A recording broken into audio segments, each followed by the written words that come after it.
بسم الله الرحمن الرحيم، وبه نستعين، والصلاة والسلام على أشرف المرسلين سيدنا محمد صلى الله عليه وسلم.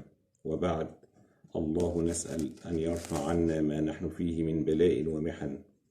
ولا شك أن العالم بأسره يعيش في هذه الأيام في قلق يصيب كل فرد فيه، سواء حاكم أو محكوم، بسبب انتشار فيروس كورونا في العديد من دول العالم. وكانت أول هذه الدول هي دولة الصين، برغم تقدمها وتفوقها في الصناعة والتجارة، والتي قال رئيسها منذ أشهر قليلة: إننا أكبر قوة اقتصادية في العالم، وإننا نغزو العالم كله بمنتجاتنا.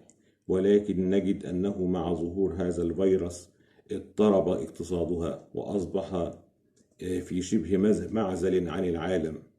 وأيضا أصبح هذا الفيروس يهدد الدول المتقدمة علميا واقتصاديا، والتي غزت الفضاء وتكبرت بعلمها ومالها، ونسوا أنه لا كبير على الأرض إلا الله سبحانه وتعالى، وأن العز الحقيقي لا يكون إلا بالله سبحانه وتعالى. فلما تكبر هؤلاء، ولما انصرف المسلمون عن تعاليم دينهم الحنيف، سلط الله عليهم هذا الفيروس الذي لا يوجد له علاج حتى الآن، بالإضافة أنه يسهل نقله بين الأشخاص، حيث أنه ينتقل عن طريق الهواء. فإذا ما خالط شخص حامل للفيروس بآخر عن طريق السلام أو الجلوس معه، خاصة إذا ما عطس أو كح من يحمل الفيروس، فإنه ينتقل لمن حوله. وكذلك ينتقل من على الأسطح، سواء أسطح الأرض أو الطاولات أو غير ذلك. ولذلك نقول مع احترازنا واتباعنا للإرشادات الصحية، فإنني أؤكد لحضراتكم بأن هذا الفيروس ما هو إلا ابتلاء وإنذار من الله سبحانه وتعالى للبشر بجميع أطيافه، حتى نوقن أن للكون إله قادر على أن يهلكنا بفيروس لا يرى بالعين المجردة، ولا يقدر على رفعه عن البشر إلا الله سبحانه وتعالى. وما ألم بنا من بلاء هو نتيجة بعدنا عن الله وعن شرعه الحكيم وعن سنة رسوله صلى الله عليه وسلم. ولذلك يكون عنوان حديثنا هو غضبة الله سبحانه وتعالى على البشر. وحتى يعرف الإنسان منا قدر نفسه بأنه ما هو إلا مخلوق ضعيف لله لا يملك من أمره شيء، وحتى يعرف الإنسان بأنه مهما وصل من علم وجمع مال وسلطة، أنه عبد لله لا يملك لنفسه ضرا ولا نفعا، وأنه إذا ما وفق في عمل يقوم به يكون بإرادة الله سبحانه وتعالى، سواء كان من يقوم بالعمل مسلم أو غير مسلم. ذلك لأنه كل ما يحدث في الكون يكون بإرادة الله سبحانه وتعالى المطلقة، الذي لا يعجزه شيء في الأرض ولا في السماء سبحانه وتعالى. إنما أمره إذا أراد شيئا أن يقول له كن فيكون. فسبحان الذي بيده ملكوت كل شيء وإليه ترجعون. ويجب علينا أن ننظر ما هو الذي قصرنا فيه، حتى يسلط الله علينا جند من جنوده مثل فيروس كورونا، فلا يعلم جنود ربك إلا هو.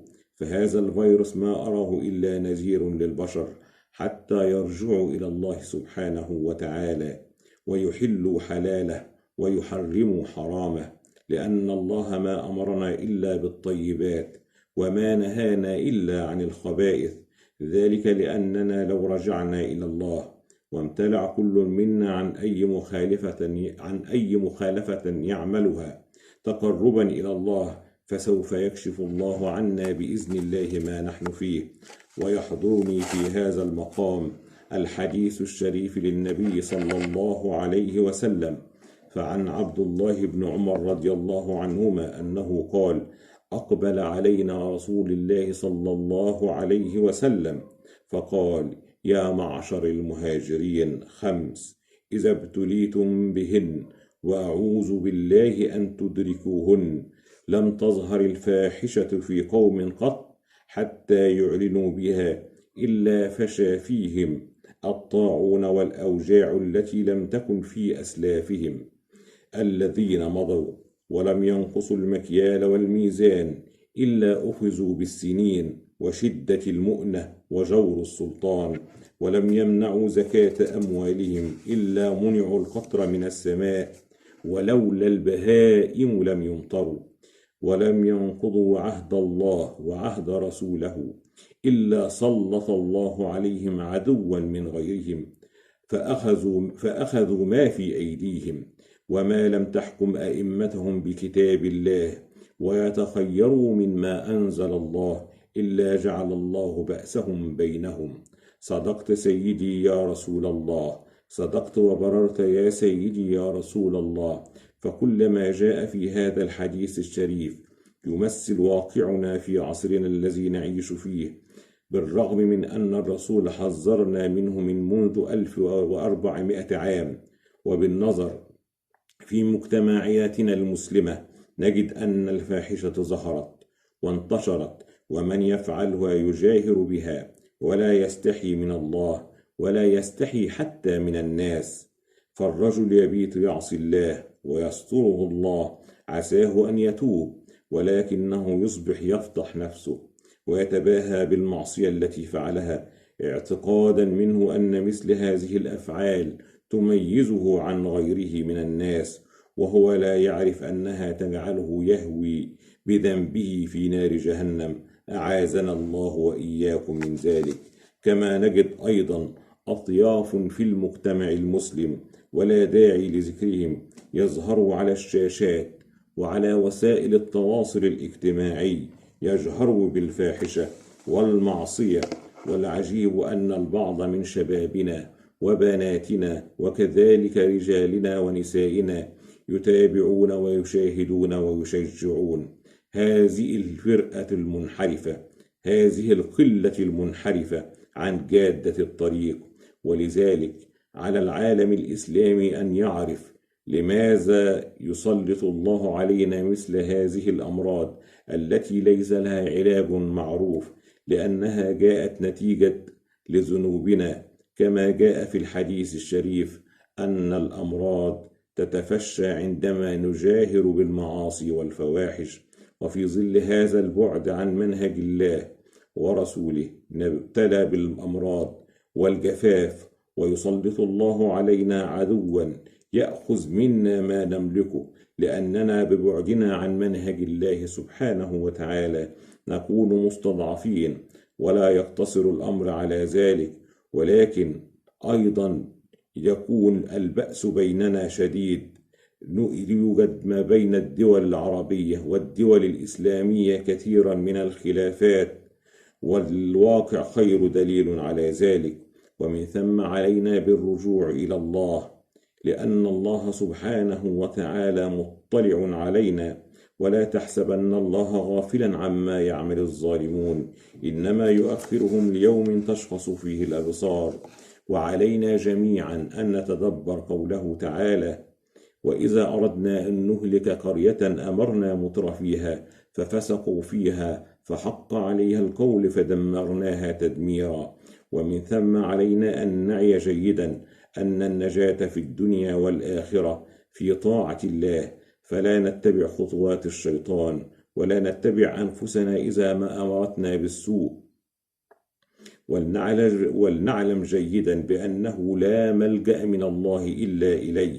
ولقد ذكرنا سلفا أن الإنسان ما هو إلا مخلوق ضعيف، أمره كله بيد الله. فمن منا إذا جاءه المرض يقول لا أمرض، وإذا جاءه الموت يقول لا أموت الآن، فإذا جاء أجلهم فلا يستأخرون ساعة ولا يستقدمون. وأوصيكم وإياي بتقوى الله وبمراقبة الله في كل أفعالنا وأقوالنا حتى يكشف عنا ما نحن فيه، ولنعيش دائما وأبدا في ظل قوله سبحانه وتعالى في كتابه العزيز: واتقوا يوما ترجعون فيه إلى الله ثم توفى كل نفس ما كسبت وهم لا يظلمون. والله نسأل ألا يحملنا ما لا طاقة لنا به، وأن يعفو عنا ويغفر لنا ويرحمنا.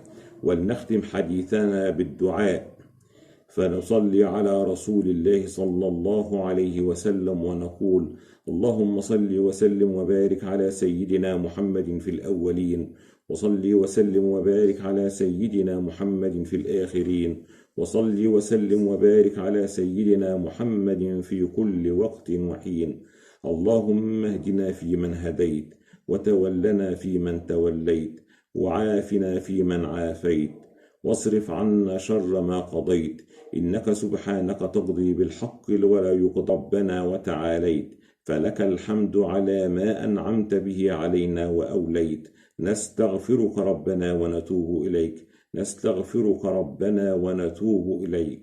أنت القوي ونحن الضعفاء إليك، أنت الغني سبحانك ونحن الفقراء بين يديك، أنت العزيز ونحن الأذلاء بين يديك.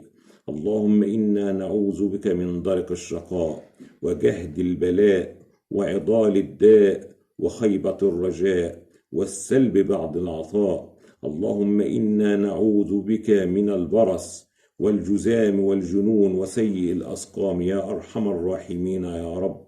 اللهم عافنا واعف عنا، اللهم انصر الإسلام والمسلمين في كل مكان، وقنا يا رب شر الفتن وشر المحن وشر البلايا، إنك يا الله على كل شيء قدير، والله خير حافظا وهو أرحم الراحمين.